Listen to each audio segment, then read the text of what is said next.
The men conspired with each other to eliminate or kill residents of the hostel who threatened their control of the hostel. During this time, 9 people were killed and 7 others were injured. Sentencing proceedings have been set down for the 16th of January 2023. The DA leader, John Steenhuisen, says he hopes that Zulu King, Mr. Zulukazi Welithini, will unite the people of KwaZulu-Natal and spearhead service delivery in the province after his coronation. He says tomorrow's coronation marks a new beginning for the AmaZulu nation. He'll be among the guests attending the coronation ceremony at the Moses Mabhida Stadium in Durban. And we hope he's going to be a unifying voice of the people here in KwaZulu-Natal, but also an advocate for good service delivery. But a lot of his subjects now live in municipalities, and as you've said, some of them live under DA municipalities, and we hope he's going to be an advocate for good governance so that his citizens achieve service delivery, they get municipal services, and that there's development here in KwaZulu-Natal. The SA Council of Churches says its Central Committee welcomes the Zondo Commission report into state capture. It says it's encouraged by reports that billions of rands are being recovered. The Council's Secretary-General, Bishop Malusi Mpalwana, says they also want to see speedy investigations into the Phala controversy involving President Cyril Ramaphosa. The Central Committee says there's an uneasy sense that the Zondo report will be negatively politicized in government instead of addressing the weaknesses uncovered by the inquiry. Mpalwana says they're calling for radical honesty in addressing national issues. Mercedes Besant reports. In a statement, Mpumlwana says significant actions arising from the Zondo Commission report are also impacted by what he calls the soggy Phala saga swirling around President Cyril Ramaphosa. Mpumlwana says when the Phala allegations surfaced, the SACC urged for what he calls, and I quote, proper and independent investigations with transparency, attending to all matters at hand for all truth to fully surface, closed quote. He says there's no patent reason for the Phala matter to take so long before the nation would know if the president has a case to answer or not. Bishop Mpumlwana says the SACC is demanding swift investigations and conclusions into the Phala matter. Finally, international news, and Iranians have kept up protests calling for the toppling of the Islamic Republic. Today, activists posted videos of crowds demanding the death of the supreme leader and the widely feared militia he unleashed against them. Iran has been gripped by protests since the death of a 22-year-old woman in police custody last month. The unrest has turned into a popular revolt by furious Iranians from all layers of society, posing one of the boldest challenges to the clerical leadership since the revolution in 1979. The top story, the National Joint Operational and Intelligence Structure has given an assurance that it hasn't confirmed the veracity of any terror threat at this stage. It was responding to an alert issued by the US government suggesting that a terror attack is planned for Sandton this weekend. That's SAfm News. I'm Greg Khus. BCX is one of Africa's leading systems integrators. For over 40 years, we have strived to develop and implement the technology solutions businesses need to thrive. BCX is one of Africa's leading systems integrators. We have the expertise, skills, and experience to deliver the technology your business needs to digitally transform. From mining, oil, gas, and financial services to commerce, healthcare, telecoms, retail, and the public sector, we connect businesses across the continent, securely providing the technology and services that enable them to create, innovate, and reimagine how they serve their customers. Find out how we can give your business the power to grow. Visit bcx.co.za. The SABC News Portal is your one-stop digital platform for all the news you need. Stay connected with the latest and breaking stories. Listen to all SABC radio stations live, including podcasts, and also watch the SABC News channel with clips and live streams of all the big news events. Simply download the SABC News app on your smartphone from the Play or App Store. SABC News, independent and impartial. Giving you new perspectives and information with deep dive expert analysis of the biggest stories that shaped your world this week. And it has gone exactly 6 minutes after 6. It is a Friday evening and it's time for This Week Today. My name is Oliver Dickson, coming to you live from the SABC studios, SAfm 104 to 107 nationwide. We're also streaming to you live on YouTube, coming to you live on our Facebook and Twitter platforms where you can watch the show live. So if you don't feel like listening to it, you can also watch it. You'll see my face and that of our guests that we have on the show tonight. Coming up on the show tonight, we're going to do a deep dive into the medium-term budget policy statement that came out on Wednesday by Minister Enoch Godongwana in Parliament. A number of significant announcements were made over there, and you'll remember some of those conversations started here on This Week Today. 2 months ago, we spoke to Colin Coleman, former Goldman Sachs Sub-Saharan Africa CEO and a senior fellow at Yale University. And we spoke about, he made the argument, Colin that is, that Eskom's debt has made its balance sheet broken, and as a result, to fix the balance sheet, the South African government, the sovereign, should consider taking on some of Eskom's debt. 400 billion rand is where Eskom debt sits approximately. Colin argued we should take half of that. Minister Enoch Godongwana clearly listened, because the government will be taking up to 2/3 of Eskom's debt. We're going to have that conversation, amongst other things that came out in the medium-term budget policy statement on Wednesday.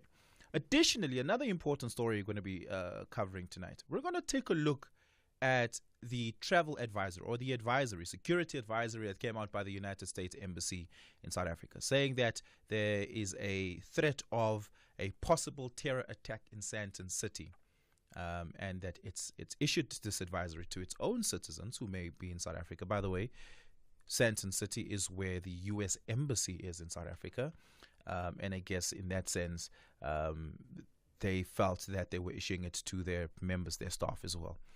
The South African government responded. A number of things. Did the U.S. government and the U.S. Embassy go about issuing that terror alert the right way? Or was there a better way of doing that? Was it a sloppy attempt at panic inducement? Because that's how it was received in many parts of the country, especially in Johannesburg. But the response or non-response by our government shortly thereafter by the president was also not very reassuring. Today, NatJoint, the National Joint Committee on Safety and Security, met, and they said that they don't think there is any concern, that there is no threat detected. So we're going to be speaking to a security expert. We're going to be speaking to Saul Molobi, who's the former chief director of diplomacy at DIRCO, and ask were the diplomatic protocols followed in this instance in how this matter was communicated. But Peter Fabricius, who is an analyst on foreign policy issues, is also with us, is going to be a part of the conversation. Alerts on terror attacks and alerts on security issues are not uncommon. They very much are common, especially in parts of the continent, parts of the world, where terror is a common feature of everyday life. That's not the case in South Africa, at least not terror from external forces, right? I think the level of violence we face internally should qualify for a case of domestic terror, but that's besides the point. The point is, this is a new phenomenon to us, despite the fact that there's been credible reports over the years about terrorist organizations operating in South Africa, crossing the border into Mozambique, organizations such as Al-Qaeda and subsidiaries such as Al-Shabaab and ISIS having training ground facilities in South Africa. Apparently this has been a thing, and there's been ongoing reports about this over the last decade. So while there has been a subdued terror conversation in South Africa, there hasn't been one where there has been a threat of terror attacks in South Africa. So this is a new phenomenon.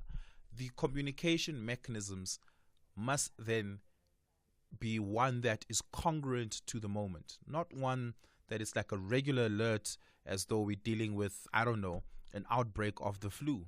It's a different situation. And so the question is, could this have been handled better on both ends? But also, if the Americans detected this and our government didn't, and our security and intelligence infrastructure couldn't, are we unsafe as a country? Should we be worried? Should we be asking harder questions of state intelligence and national security? Because that is what they're supposed to be doing. How does a foreign agency detect this before our agencies do? That is worrisome. All of that and more coming up on the show this evening. Again, you can give us a call. The number to dial is 086 000 2032. 086 000 2032. I'm also taking your WhatsApp voice notes on 0614 104 107. Tweet me at Oliver_speaking on Twitter, Oliver Dickson on Facebook. You can find us at SAfm Radio. You can also stream us on YouTube, Facebook, and Twitter. Just search SAfm Radio and you'll find the platform. It is 12 minutes after 6 p.m. Let's begin the show. This week, today, with Oliver Dickson. Pelisa Nkomo, who is a development economist and as well as the board chairperson of SAfm, is with us on the line. Pelisa, thank you so much for your time. Really, really appreciate you joining us to unpack and do a deep dive into the midterm budget policy statement that came out by Minister Enoch Godongwana on Wednesday. A number of things that surprised us, right? And the first is the state finally deciding to absorb some of Eskom's debts to fix its balance sheet. A continuation of the the COVID grant for unemployed South Africans is an ongoing exercise, but also bailouts for dysfunctional state-owned enterprises. And we've heard the story before that this money will come with conditions, and these conditions must be met. It's not the first time, for instance, we were told that the NEL has been given conditions, or that Eskom has been given conditions. On the one hand, all of that is going on, while on the other hand, we have a ballooning debt burden in excess of 4 trillion. Yet when we collect in a surplus, or when we collect better than projected, the money doesn't go towards debt servicing, but rather towards state-owned enterprises which seem to be broken. Let's start there. Were the right decisions made with the better than projected collections by SARS? Good evening, Oliver, and good evening to the SAfm listeners. So perhaps the starting point, let's say, the minister was presenting his budget on the back of several issues that have happened between his February budget and as well as 2 days ago. First one is that South Africans had experienced 2 monetary austerity measures in the form of interest rate increases. That's the first issue. The second one is this data on unemployment. 42% of black women are economically disengaged, leading unproductive lives. More than 60% of young people, which in this case are likely more to be black people, are also socially and economically disengaged, right? So in essence, one would expect that the budget should be then really looking at what is it that we need to do to address the plight of the poor. So that's the first issue. I think the second issue is, by the way, there is nothing wrong in time, to take some of your resources to actually channel into areas where you think that they should actually be contributing in the economy and creating jobs. So state-owned enterprises, and most of our state-owned enterprises, by the way, operate in strategic sectors of the economy. Yeah. Transnet, DNL, etc., right? But obviously over the years, what we've seen is actually poor management, but also even other things that were sometimes beyond state-owned enterprise agenda. But the issue I want to deal with directly that you're raising around debt management, right, is that managing a balance sheet of an economy, of a country versus a household, you apply 2 different principles, right? So your risk appetite when you're managing a household budget is actually different, and it will be much more lower because, if you don't own a contractual obligation, is that as an individual or the family, you're going to have to carry the burden. But or the outcome of not honoring those contractual obligations or debt obligations. Yeah. But in a country, it's a different ballgame. In fact, you need to have a bigger chessboard when you run an economy. So, which is in essence, I think this phenomena about wanting to fund, reducing the debt and creating fiscal space, it is important so that the state is able to actually use its policy lever from a macroeconomic perspective to spend. But also at the same time, when you have a crisis where you have structural unemployment, structural poverty, and structural social inequality, right, and the industrial output is also declining, and businesses that are actually meant to be creating jobs, by the way, right, are actually choking from the interest rate increases because businesses will not expand their businesses. They're not going to reinvest, but also what they're going to do is that they're going to be so conservative in their spending because the cost of capital in the economy has become higher. So in essence, there are certain components that I think are positive, and I think the positive component around this investment in state-owned enterprises is linked to an expectation that the state-owned enterprises should actually be creating jobs and absorbing young people. The point I've been saying in the last 18 months is that turn South Africa into a construction site, right, to actually ease off the pressure of income and allow capital inflow. So through the spending of state-owned enterprises, and in particular if it's spent, the funding is spent correctly, that, they should be able to create those jobs through their own procurement programs. But the key question I'm interested in, which you're raising, is what conditions will the minister put in some of the funding that is channeling to the state-owned enterprises. One of the problems about the state-owned enterprises in the last 15 years is that what they've been doing is that they've been buying a lot of their goods outside of the country. There's been a minimal investment in localization. That's why we have such a vulnerable economy, because we created a middleman economy, because most of the time, instead of prioritizing localization, we prioritize prices. But there is no economy, or there's no government that builds a vibrant economy without an economy paying the premium in terms of price. Because every time you produce or you manufacture a share domestically, the multiplier effect, the immediate multiplier effect is jobs, the other one is skills, the other one is industrial capacity. And the industrial capacity, normally it has its own multiplier effect, because in that, you then going to be triggering other sectors.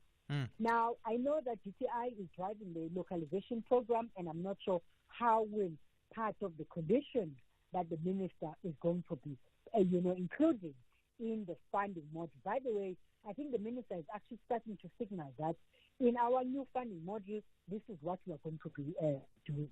For me, the biggest issue as well you must face with the state-owned enterprises is that as taxpayers, as citizens, right, their debt is actually a contingent liability for all of us. But if you look at the salaries that our colleagues are earning in state-owned enterprises, but whenever they go, their balance sheet goes into the negative, they come to us. So it means that the corporatization program that government had started, 21 years or 22 years ago, where it was saying that we corporatize the state-owned enterprises, they must be able to raise capital from the financial market, etc. But the key issue now is that they can't be earning so much, salaries and still come back to us when in fact they are going back. So there's a misnomer there, and it's actually a moral hazard that needs to be fixed. And I hope that part of the condition that the minister is going to start including to start saying, actually salaries among those bonuses, we must reduce salaries, because ultimately we are carrying the taxpayers. Because every time the minister channels funding for, to Transnet or to Denet, it means food insecurity for ordinary South Africans who could be having access to land and access to food and be able to live a stable and decent life. That dichotomy is a delicate one, right? And one that people are arguing now was not taken serious. Perhaps consider this, right? 2 days after Minister Enoch Godongwana delivered his February budget speech, Russia decided to invade Ukraine. An energy instability crisis ensued and global inflation rally kicked off. South Africa has not been safeguarded from that global inflationary rally. And that inflationary impact on households in South Africa has been significant and severe in many, many instances, pushing more and more South Africans into poverty. And that is, definitional abject poverty by their own definition, that is to say. Let's pause for a minute and ask this question. SARS tells us, hey guys, we've collected a little bit more money than we thought we have. Things are working out here. We're performing better as an institution. And the Minister of Finance says, well, let's use this on dysfunctional state-owned enterprises, right? Transnet is certainly dysfunctional. There's no guarantee that the bailout it's receiving is going to translate into it becoming, a well-performing or an efficient organization, one where the ports are back up, and one, granted, Transnet suffered port damage as a result of the floods earlier this year, and they needed money to fix that. But beyond that, beyond the floods, damaging port facilities, Transnet just has a crisis beyond that, right? A crisis in policy and a crisis in management, one it hasn't been able to fix. Eskom, on the other hand, the issues there are well ventilated. Similarly, the case with Denel. So the question then is, should the minister have looked at this excess money and say, hey, this is an opportunity for our fiscal policy tools to respond to our cost of living crisis, and not leave that up to monetary policy adjustments exclusively? That is to say, should this have been an opportunity for the minister to have said, look, we've taken a short-term review of our VAT basket. We're adding more food items to that, so ones that we particularly know have pinched households the hardest.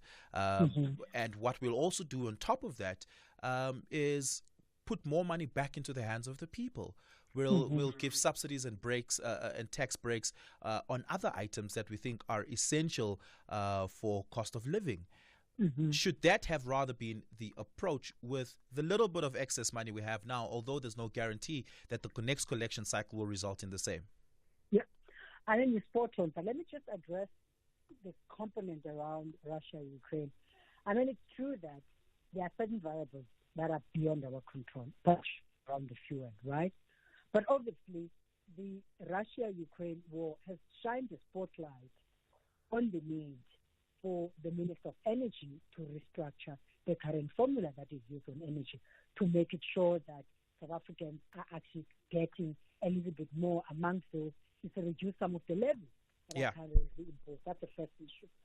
And of course, the second issue is that if, for instance, as a national food security, because one of the drivers of nation is actually food, right?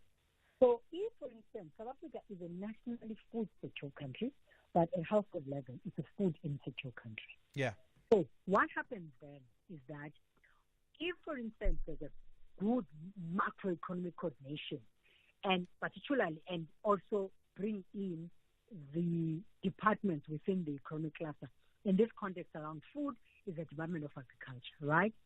Is that what the Reserve Bank is going to continue to do is to say, for me, my responsibility is to fend off inflation and actually making sure, even though this is a supply side inflation, but Department of Agriculture, you're not making it easy for me because your national food security planning does not address the household issues.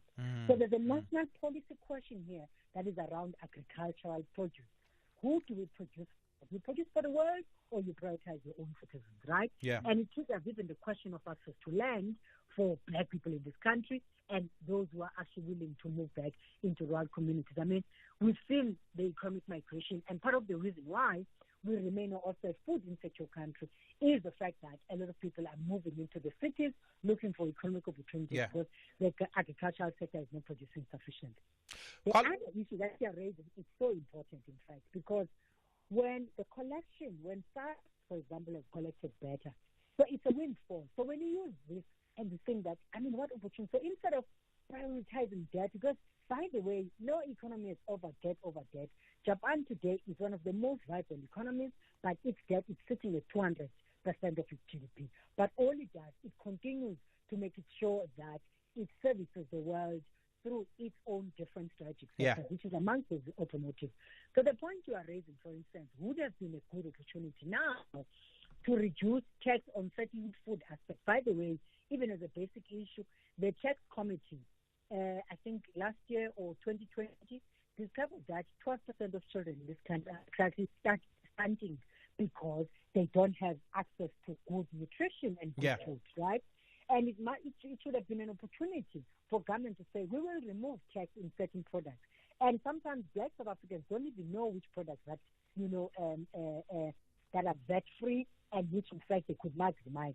And most of the vegetables, I wish, by the way, that, a broadcasting station like SABC, which is public broadcaster, actually ran the program where it says, when you buy carrots, when you buy broccoli, when you buy this, these are the nutrients you get, and by the way, it's tax-free.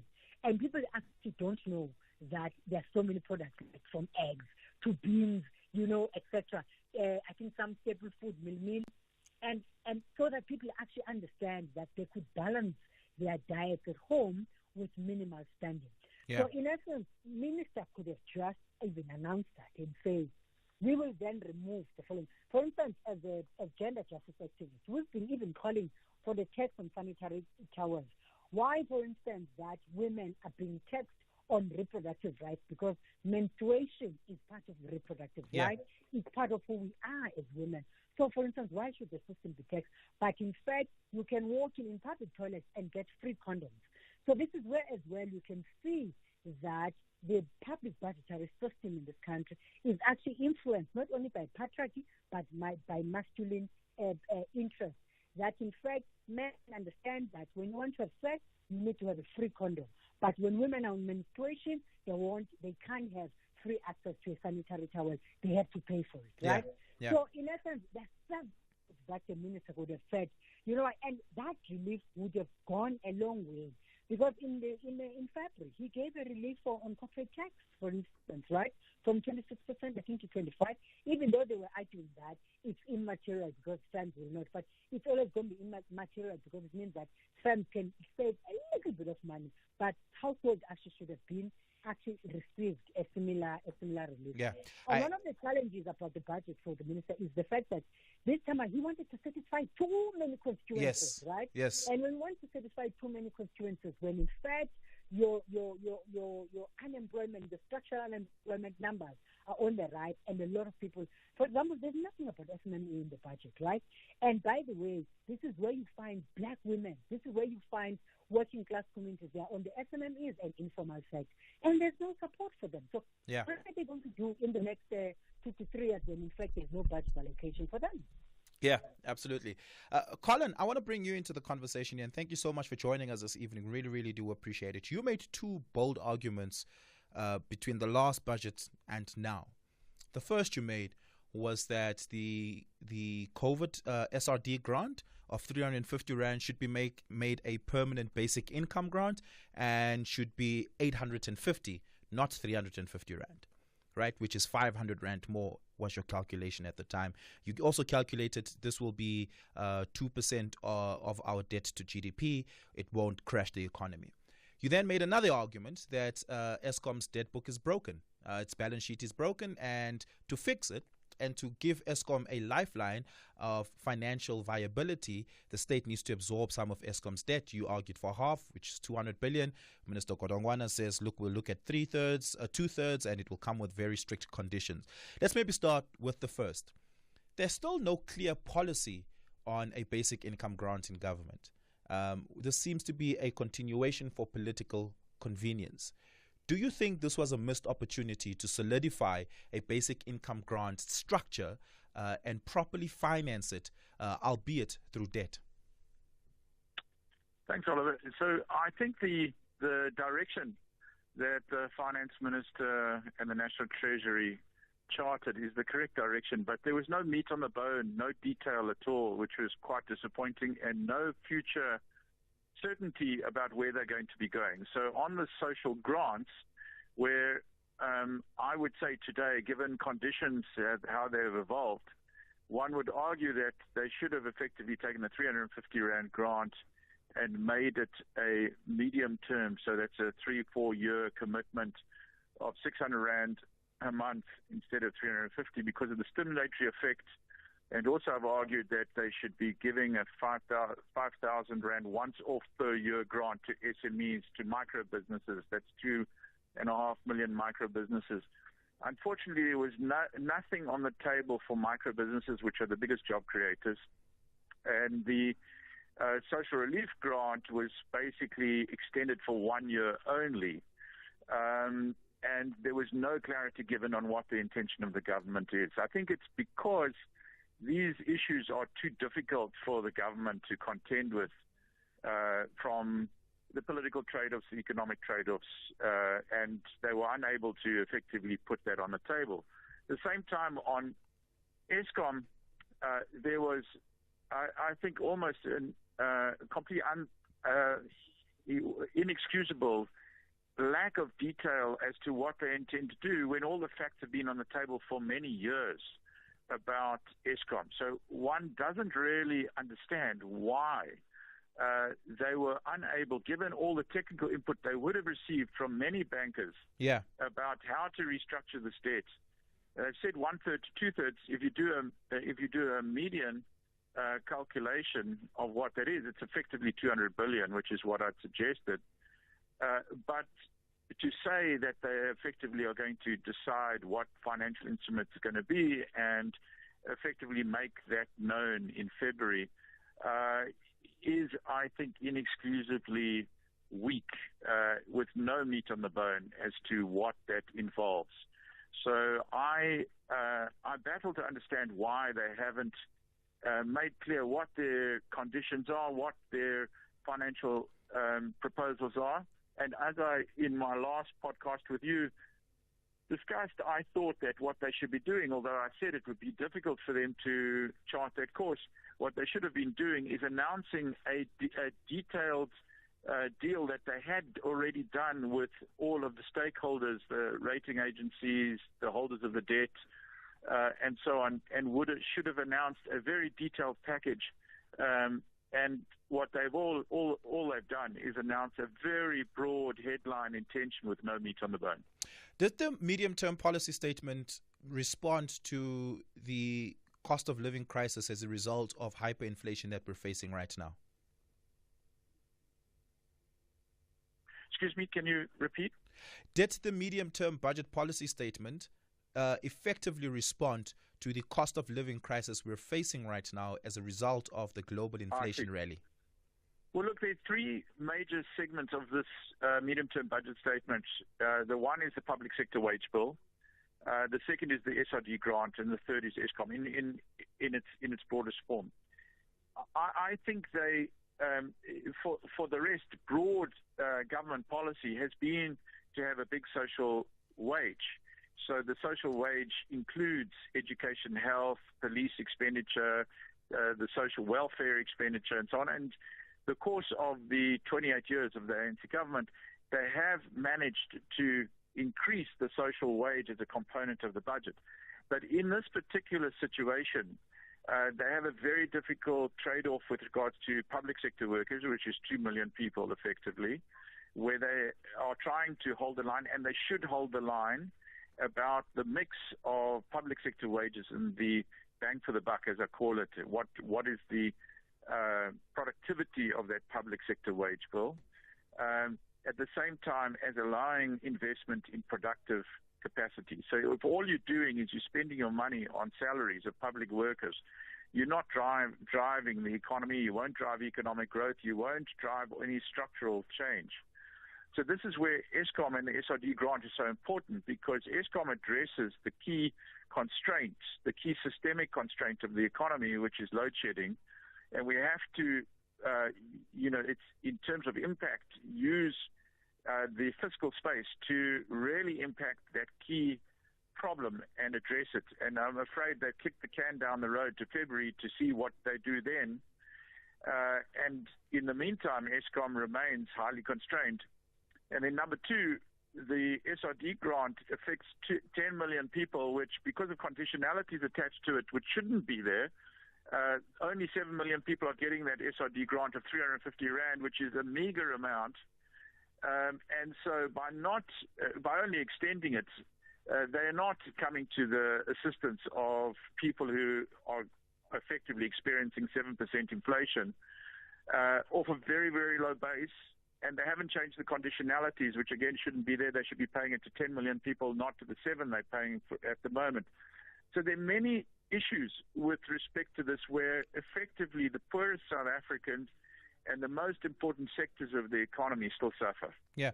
Pelisa, I want to bring you back in here. Colin makes the argument that the 350 should have been expanded to 600 Rand and not for 7 million South Africans. It's currently being paid to, but for 10 million South Africans. Oxfam has traditionally always made the argument for a basic income grant. Do you think that the fiscal space exists for that? Pelisa?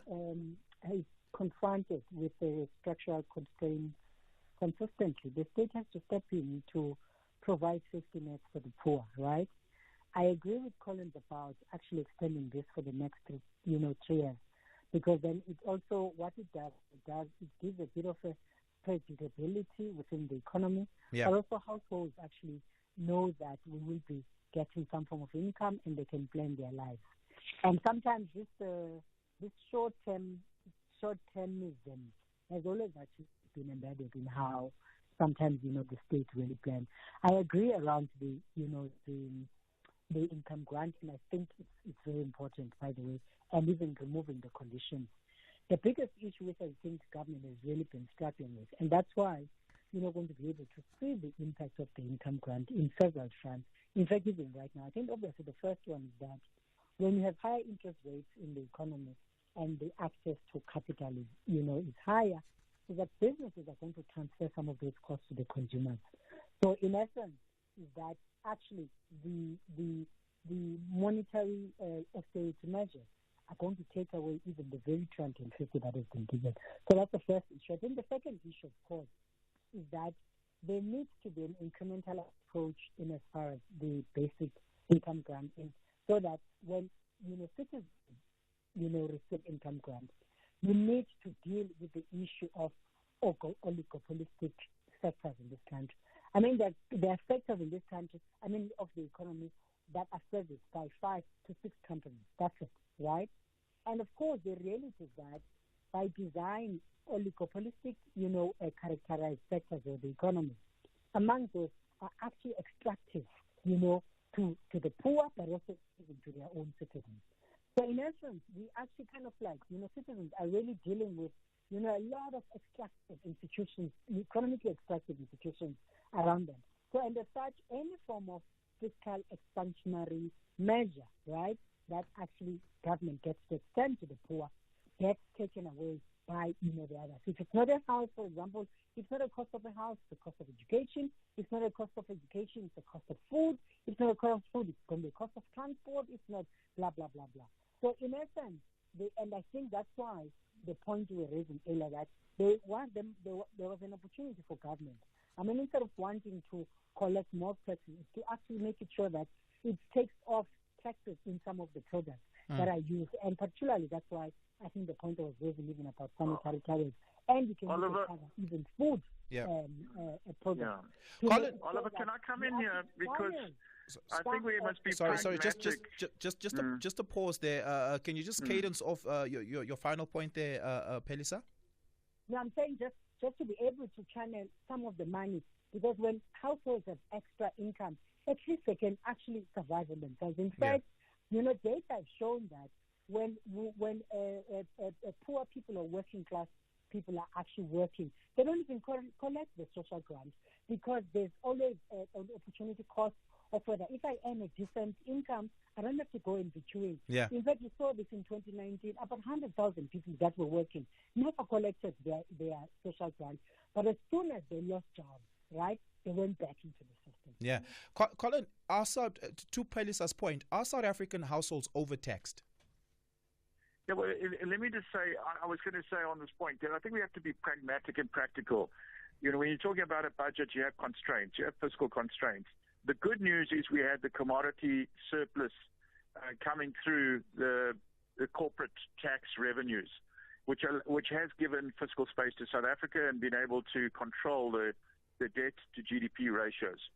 But I think and again, what I am not saying is that we should have a basic income grant at this point in time. I think we can transition to a discussion about that. But what we need to do over the next 3 to 4 years is effectively make sure that the 10 million South Africans who have nothing, no employment, no prospect of employment, because you have a 44% broad unemployment rate, have income. Otherwise, we're going to have a rise in inequality and a rise in crime and a rise in extraction, which is going to crowd out normal private sector activity. So this 600 Rand per month grant, which can, I think, be financed over the next 3 to 4 years, because of a variety of factors we probably don't have the time to go into at this point in time. but can effectively be done without increasing tax brackets, by increasing the tax benefits and the tax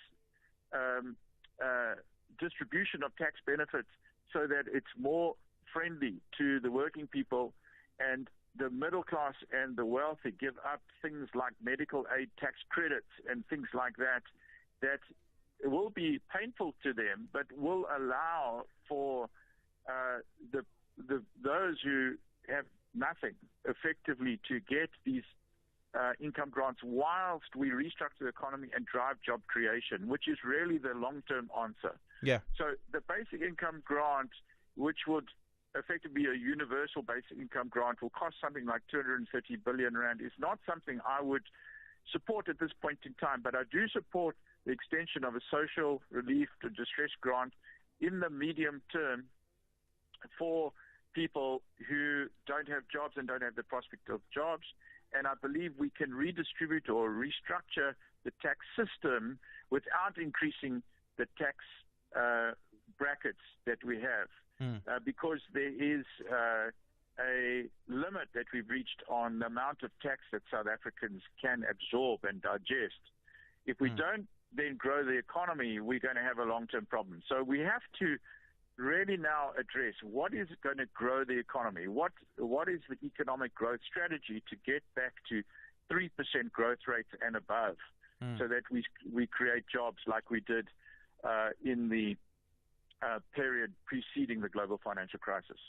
Colin, Pelisa, thank you so much for your time this evening. Really, really do appreciate it. We have run out of time on this, but a lot more to unpack, and hopefully we can do that in future dates going forward. But really do appreciate your insights, both of you. Very, very insightful. That is Pelisa, who is with SAfm, and that is Colin, who is the former CEO of Goldman Sachs Sub-Saharan Africa. Thank you so much. Let's take a quick break. On the other side of this, we speak to the U.S. Embassy's security alert about a potential terror attack in Sandton. For unskippable, no clickbaiting, and cookie-free, with lots of real followers and likes, place your sales campaign on SAfm.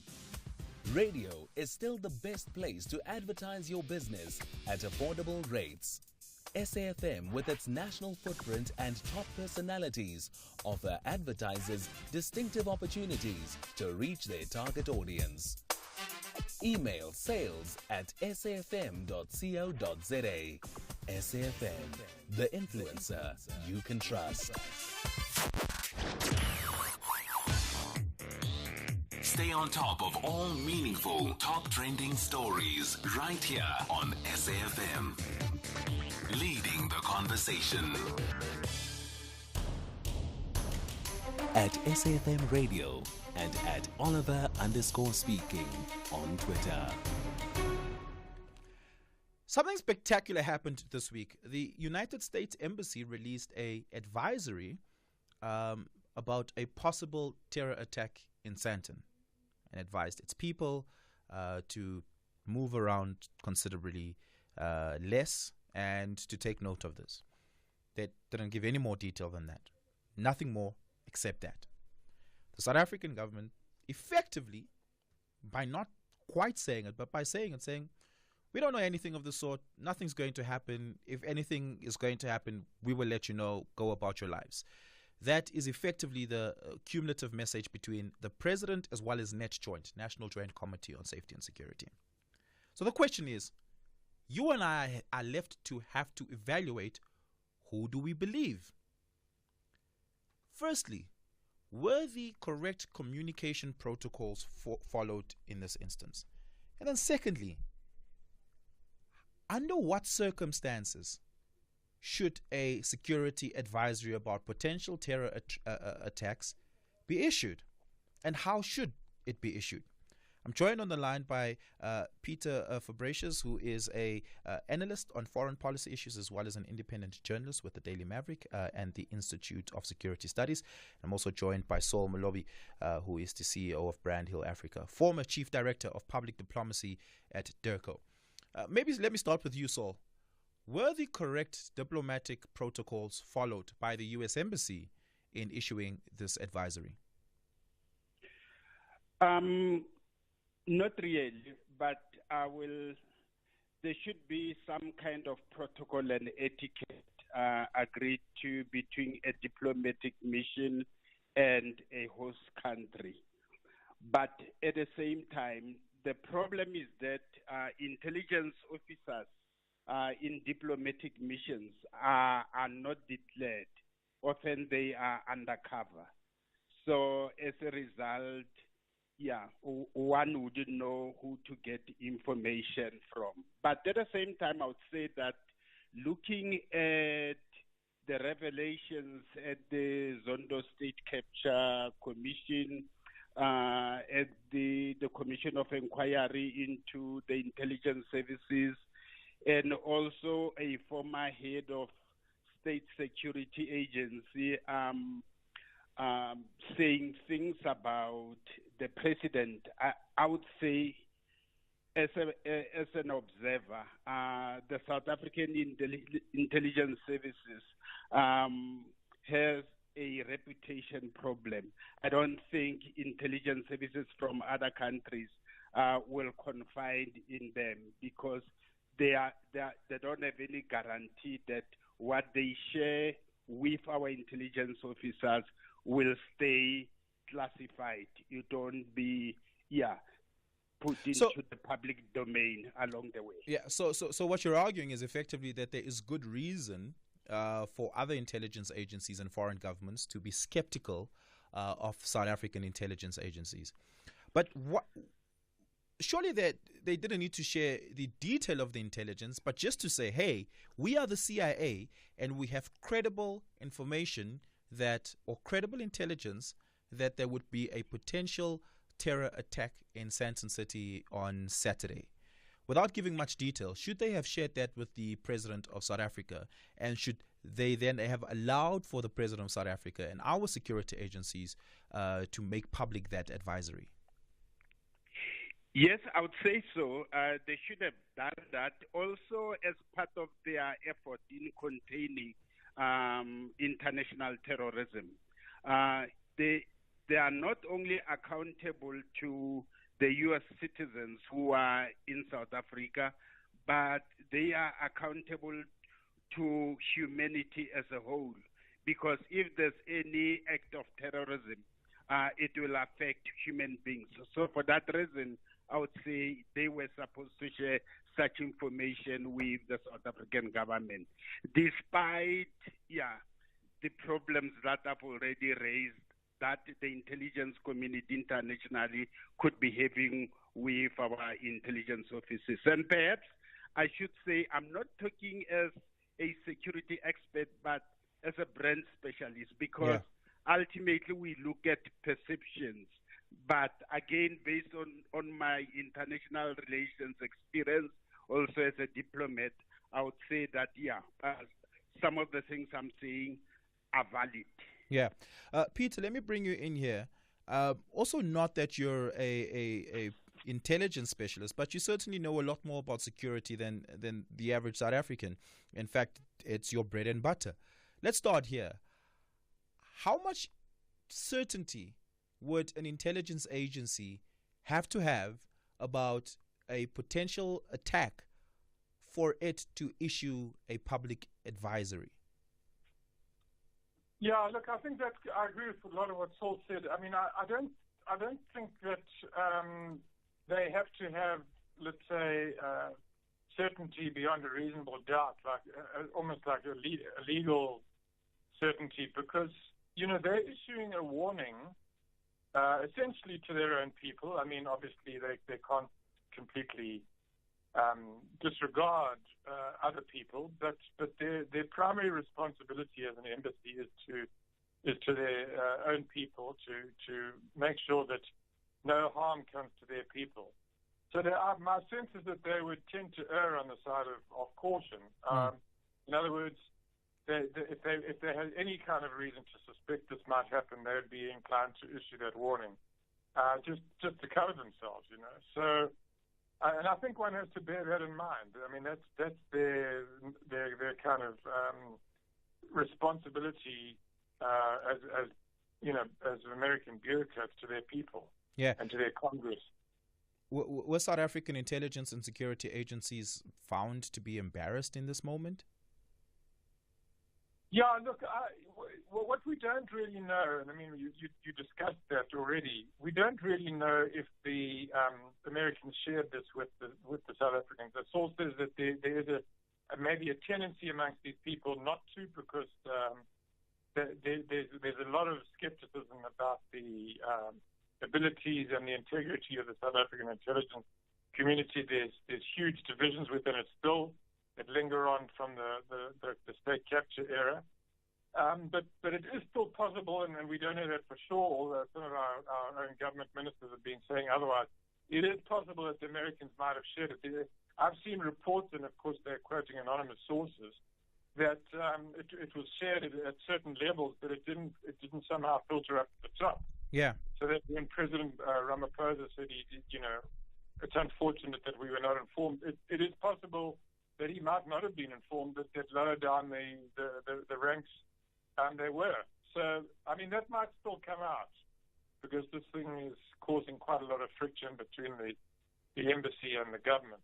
Yeah, but now that there's an advisory to that effect, what should be the response be of the South African security forces? Yeah, look, interestingly enough that you should ask that, there's a statement, I don't know if you've seen a statement that's come out from NAT Joints, the National Joint Operational and Intelligence Structure, which is quite an interesting statement, because, they do say, well, they're not confirmed the veracity of any threat at this stage in time, and so on, and then just generally warning, I think not necessarily the U.S. Embassy as such, but other people about not creating alarm.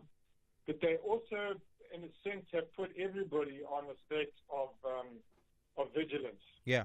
And they're putting it in the broader context. They're saying this is holiday season coming up.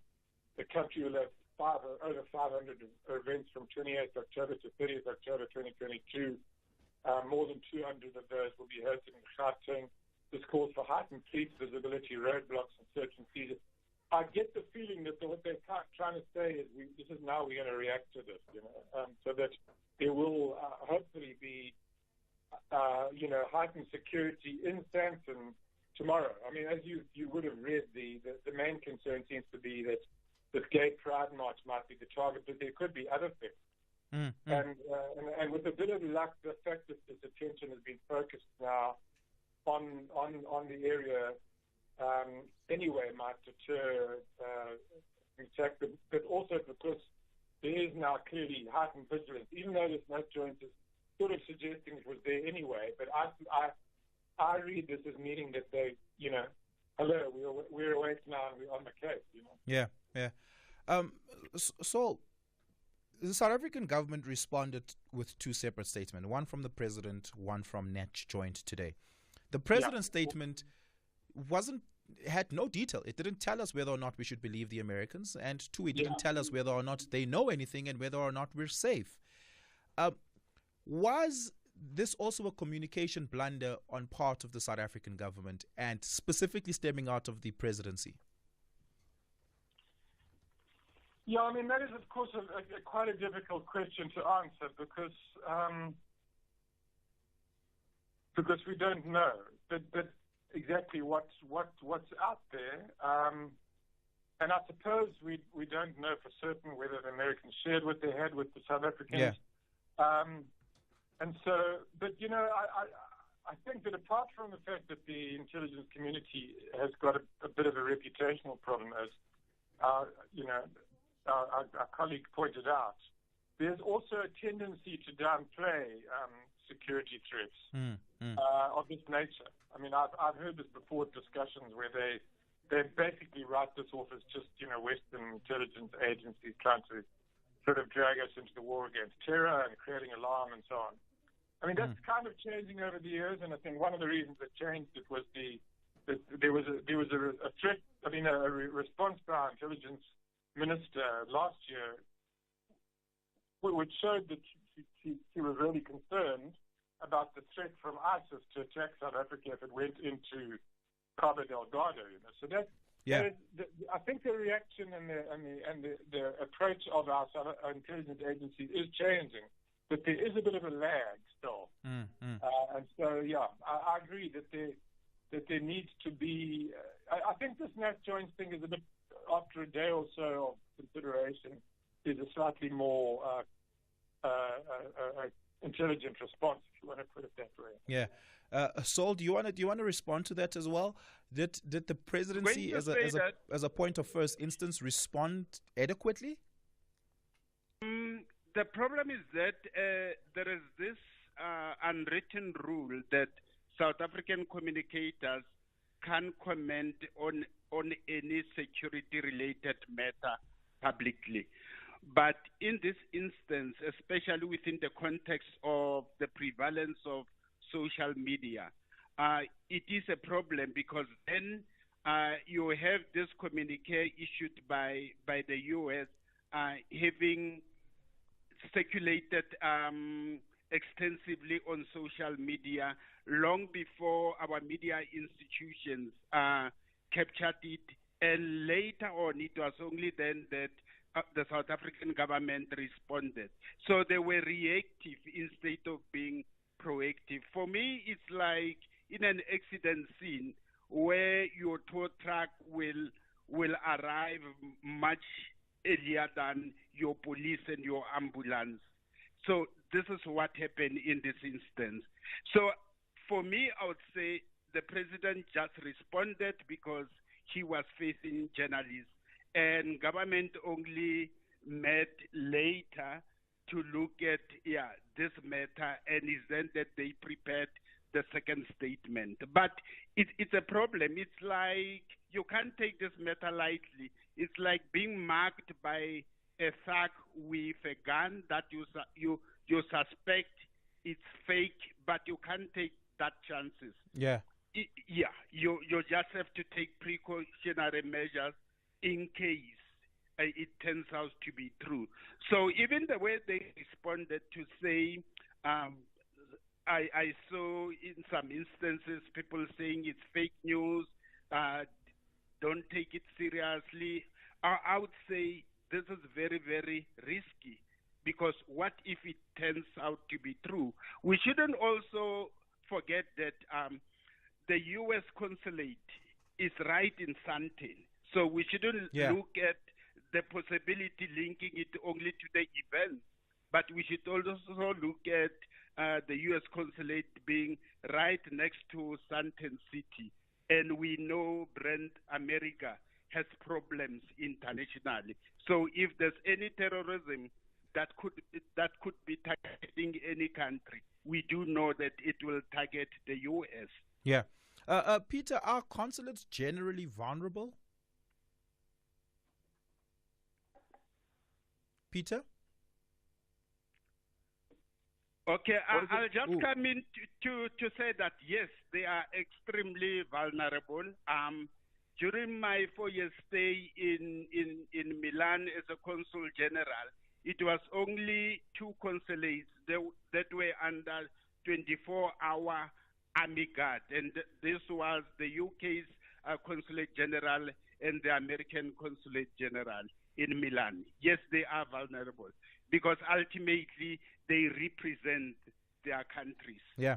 So thank you so much for your time, Peter. Thank you so much for your time, gentlemen. Really, really do appreciate for your insights. And I truly hope that such an attack does not happen. But I hope that our country and our state and security infrastructure is generally more prepared about these sorts of things in the future, and that our intelligence operatives do what they're supposed to do, which is collect intelligence and inform the nation should there be such a threat of a terror attack. Thank you so much for that. It's 7 o'clock. That brings us to the end of the show. Thank you so much for being with us. Next week, we come to you live with our final debate in the SAfm Debate Challenge series, coming to live here from the SAfm studios. Again, you can be a part of it. Just send an email to tuso@safm.co.za. That's THUSO @safm.co.za, and just say, hey, Tuso, I'd like to be in the audience, and you can become a part of our audience. The topic that they will be discussing, very controversial, between the University of Pretoria, who won the last debate, and Northwest University. The topic is, whether or not we, the citizens, should get to vote for Constitutional Court justices. Should our justices be on a ballot that you and I can get to vote for? That is the topic that they are debating. We will be doing that live here in Auckland Park, and I really want you to be a part of it. So send that email, tweet me if you'd like to be a part of it, at Oliver_speaking. Send me a message on Facebook, Oliver Dickson. Just say, hey, I want to be a part of it, and I'll direct you to the right channel so that you can have a seat in our live studio audience next week, Friday. And that is the end of the show. From myself, from Lesego, as well as Phineas. Thank you so much. Cheers. SABC Sport is the official broadcaster of the FIFA World Cup Qatar 2022. Sisonke, together for the greatest game. Independent and impartial. This is SAfm News. A hike in fuel prices and NatJoint speaks on terror alert. Good evening. There's bad news for motorists as fuel prices are set to go up next month. Diesel users will feel the pinch the most as the price will increase by R1.43.